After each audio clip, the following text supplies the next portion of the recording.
Today's review, we're going to be looking at Pitty toolbox models. Here's the toolbox that was originally used. The wheels are kind of spread out there.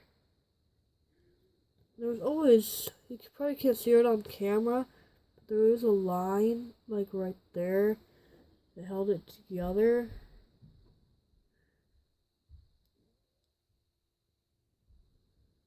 These silver things right here were like bumped out a little bit. That's basically it for the first one. They got rid of that one, and now most recently they put in this one. It's a little different.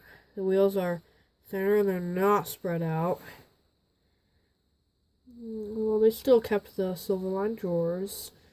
These gray things are not as bumped out as they used to be. Even the inside is different.